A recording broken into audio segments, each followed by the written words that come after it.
کیا اب بھی تمہیں خرقہ خلافت یعنی کہ پیر بننے کی خواہش ہے؟ رات تم نے خواب میں اپنی آنکھوں سے ایک پیر اور اس کے مرید کا حشر دیکھ لیا ہے کہ فرشتے ان دونوں کو کھینچتے ہوئے دوزخ کی بھڑکتی ہوئی آگ کی طرف لے جا رہے تھے۔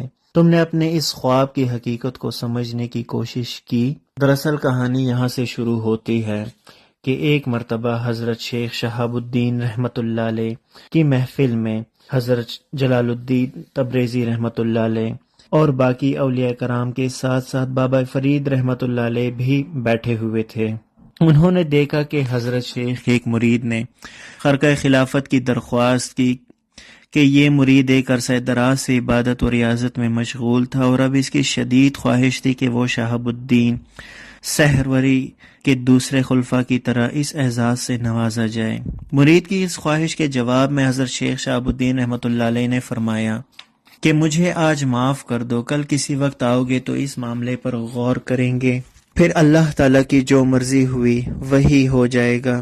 پیر و مرشد کا حکم سن کر مرید چلا گیا۔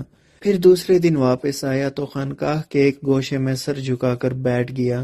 اہل مجلس نے دیکھا کہ مرید کے چہرے پر افسردگی کا رنگ نمایاں ہے۔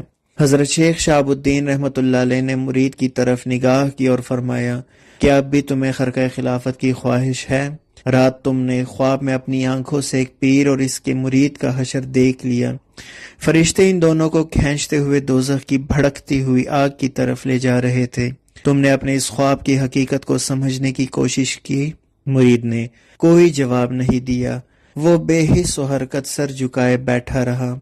حضرت شیخ شہاب الدین سہروری نے دوبارہ اپنے مرید کو مخاطب کرتے ہوئے فرمایا کہ تم سمجھتے ہو کہ ان دونوں کا یہ عبرتناک انجام کیوں ہوا؟ اس لیے کہ وہ خرقہ کے نام سے دنیا کمایا کرتے تھے اور ہر وقت اپنی نفسانی خواہشات کی تکمیل میں مصروف رہتے تھے۔ اس کے بعد حضرت شیخ شہاب الدین رحمۃ اللہ علیہ نے دیگر حاضرین مجلس کو مخاطب کرتے ہوئے فرمایا، جب تک انسان کا دل دنیا کی کثافتوں سے پاک نہ ہو جائے، اس وقت تک مرشد پر فرض ہے کہ وہ کسی شخص کو خرقہ نہ دے، اور مرید کے لیے بھی لازم ہے کہ وہ خرقہ نہ پہنے۔ اللہ اکبر! یہ آپ نے سن لیا۔ اور آج کل ہمارے چند احباب دیکھتے ہیں 2-3-4 مہینے جاتے ہیں ایک پیر صاحب کے دربار میں اور اس کے بعد وہ ضد کرنے بیٹھ جاتے ہیں کہ ان کو خرقہ چاہیے، یعنی کہ ان کو خلافت چاہیے، ان کے پاس گدی آ جائے اور وہ گدی نشین ہو جائے، اور اس کے بعد زیادہ تر یہی حالات ہیں کہ وہ اپنا کاروبار گرم کر لیتے ہیں بجائے اللہ تعالی اور حضور پاک صلی اللہ علیہ وآلہ وسلم، یعنی کہ رب نے جو قرآن میں فرمایا اور حضور پاک صلی اللہ علیہ وآلہ وسلم نے احادیث میں فرمایا، بجائے ان تعلیمات کے وہ اپنی دنیا کی کمائی میں، اپنے نفس کی تکمیل میں مگن ہو جاتے ہیں، اپنے رب کو بھول جاتے ہیں۔